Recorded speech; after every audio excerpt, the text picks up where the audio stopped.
que é uma informação de hoje, que também tem a ver com eleições, e dessa vez na Venezuela. As eleições presidenciais do país vão ser realizadas no dia 28 de julho. Segundo a autoridade eleitoral, a data foi marcada em acordo entre governo e oposição. E o presidente do Conselho Nacional Eleitoral, o Elvis Amoroso, anunciou durante uma coletiva de imprensa que a diretoria do organismo aprovou por unanimidade a data das eleições, nas quais se espera que o presidente Nicolás Maduro busque um novo mandato.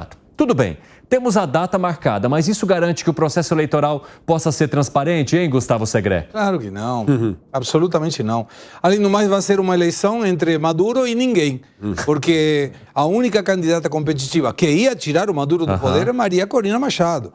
O resto não é competitivo. E, logicamente, o Maduro, com a oposição que possa estar aí de acordo com o Maduro por motivos que todo mundo conhece, vai colocar um candidato que não tenha nenhum tipo de possibilidades. E não será transparente. E aí, Gani? Pois é, tem essa ideia de que, olha, se tem eleição, há democracia. Balela isso daí. Tem eleição em Cuba, tem eleição na Venezuela. A eleição tem que ser um processo limpo, transparente, que é um dos elementos da democracia. Essas eleições livres, transparentes, né? E que qualquer um possa votar, além, e o principal de uma democracia, a lei valer exatamente igual para todos. A Venezuela, evidentemente, não atende a nenhuma das condições. O pessoal da rádio está de volta e nós estamos discutindo aqui que as eleições da Venezuela foram marcadas agora para o dia 28 de julho e estamos colocando justamente se uma definição de data poderia garantir um processo eleitoral transparente que levasse em conta, de fato, a escolha dos venezuelanos. Fala, Felipe Monteiro.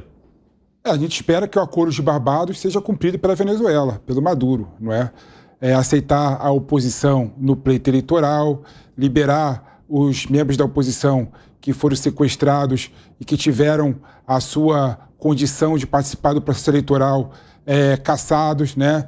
Então, eu espero que o Maduro realmente... Concordo com o que falado aqui, acho dificilmente... Ok, Maduro, você espera, mas você acredita nisso? Eu espero. Eu não acredito que tenhamos eleição limpa e transparente na Venezuela. E eu espero que o Brasil exerça o papel de grande autor regional e tenta incutir na cabeça do Maduro a necessidade de abrir o processo eleitoral e tornar o processo eleitoral mais limpo e transparente possível. Claro que eu também não sou ingênuo. Eu não Você acha que o Brasil vai fazer isso? Eu acho que deve fazer, deve exercer seu papel de ator preponderante na região e tentar negociar com o Maduro uma forma de ter eleições limpas na Venezuela.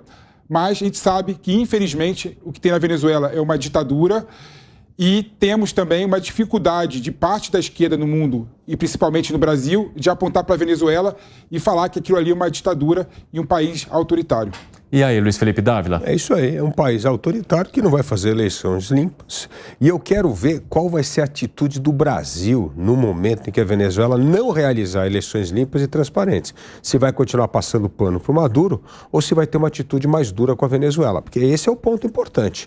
Assim, qual vai ser a atitude da maior liderança da América do Sul em relação a um ditador que, como todo ditador, não cumpre sua palavra, principalmente quando tem a ver com liberdade, democracia, eleições livres e limpas. Ô, Gustavo Segré, e aí a gente coloca assim, né, que o governo e a oposição entraram no acordo para a realização das eleições. Quando a gente coloca os dois lados, dá a impressão de que o processo seria limpo, né? Ou de que a oposição teria chances diante desse pleito eleitoral. E isso não significa absolutamente nada. O fato de a oposição ter aceitado a data não significa que ela participe diretamente ou que ela, de alguma forma, tenha chances de tirar o seu opositor hoje. Não tem, são duas transparências. A primeira na data e na configuração da eleição, ou seja, que não tenha fraude em função de urnas, que não tenha fraude nos conteios, que o Tribunal Superior Eleitoral da Venezuela seja objetivo. Isso não vai acontecer. Tem com certeza a possibilidade de fraude. E a outra transparência é permitir que um candidato competitivo possa concorrer. Se eu não falo, eu quero correr uma carreira de 100 metros, tá? Com quem? E com alguém que corra pior que eu. Mas não, quem vai correr é bom. Então tira ele do páreo porque eu quero ganhar. O que o Maduro está fazendo é isso. Tirou alguém do páreo arbitrariamente. Maria Corina Machado ia ganhar do Maduro. Foi inelegível por 15 anos. e essas coincidências no mesmo dia em que aqui foi inelegível o Bolsonaro. O que você acha, Gani? Concordo com o Segré. É muito difícil ter alguma eleição transparente, limpa, lá, dado que o Maduro ele controla todos os poderes, ele tem na mão o poder judiciário, ele tem na mão as Forças Armadas, então é muito difícil acreditar aqui em uma mudança na Venezuela, a não ser que colapse de vez completamente o país ou tenha algum tipo de intervenção externa. Caso contrário, o povo venezuelano continua sofrendo na mão dessa ditadura comunista. O que foi, Felipe? Não, eu acho que a gente tem que pensar na Venezuela como um país que precisa da nossa ajuda, não é? E não é virando as costas para a Venezuela que a gente vai resolver o problema da Venezuela. Não é apontar para a Venezuela, apontar para o Maduro, criticar o Maduro abertamente, sem estratégia, que a gente vai resolver o problema da Venezuela. Eu gosto de falar que para resolver o problema da Venezuela, tirar um ditador do poder, tem que ter tanto uma negociação no período eleitoral, quanto uma negociação no pós-eleitoral. Aqui no Brasil, por exemplo, quando teve a mudança de regime militar para o regime democrático, teve uma negociação e teve anistia plena e restrita, não é? Tem que ter algo semelhante na Venezuela. Se o Maduro, por exemplo, for preso, se o Maduro, por exemplo, sofrer um golpe de Estado, né, e tirar ele do poder, teoricamente, vamos ter ainda mais uma rigidez do regime autoritário da Venezuela. Então, o Brasil tem que exercer o seu papel de liderança regional e convencer o Maduro a ter um processo eleitoral limpo, mas também convencer o Maduro e a oposição como é que vai ser o dia pós-eleição. E em que ponto que o Brasil está nesse que você acha que deveria ser o dever?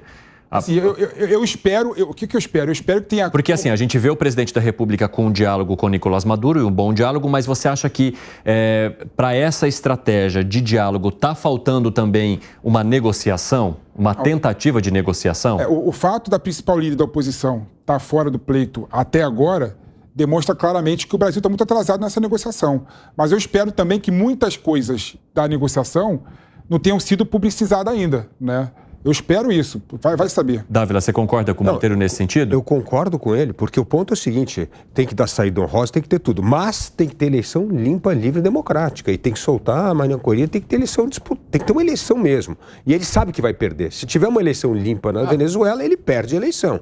Perdendo a eleição, se vai ser exilado, se vai ter anistia, acho que isso faz parte do pacote. E você acha que o Brasil está muito brando nessa possibilidade? Não, está totalmente... Esse é o problema. O Brasil não está fazendo o papel do adulto na sala. Precisa ter um cara lá e falar assim, gente, Maduro, tudo bem, assim, tá, mas o negócio é o seguinte, se não tiver eleições limpas aqui, nós vamos jogar duro, porque não é possível que isso aconteça. Você está rompendo um tratado assinado e mostra claramente que você quer se perpetuar no poder a qualquer custo. Com o aval do Brasil. Com o aval do Brasil. Aí sim, com o aval do Brasil, legitimando uma ditadura. Isso não cabe. Amiguinho do Foro de São Paulo. O Foro de São Paulo não existe. Mas só a cabeça sua. O Dirceu, ele falou besteira na entrevista. É verdade. É verdade. Eu acho que tem um outro ponto aqui, só para finalizar, que aqueles que defendem a democracia em qualquer lugar do mundo, mesmo quando a situação é sombria e dura, precisa arregaçar as mangas e lutar. E aí o exemplo do Brasil. O exemplo do Brasil aqui, mesmo na época da ditadura militar, o MDB continuou disputando a eleição, teve anticandidato a presidente da República, o Ulisses Guimarães fez um papel extraordinário e isso teve enorme repercussão. Por que aconteceu? O MDB começou a ganhar a eleição, mesmo com todo o aparato militar, começou a ter maioria no Congresso Nacional. E isso foi fundamental para a vitória de Tancredo Neves em 1985. Então, aqueles que acreditam na democracia e liberdade não podem perder a fé nessa disputa. Tem que arregaçar as mangas e lutar na trincheira, por mais difícil e sombrio que essa batalha seja. Interessante.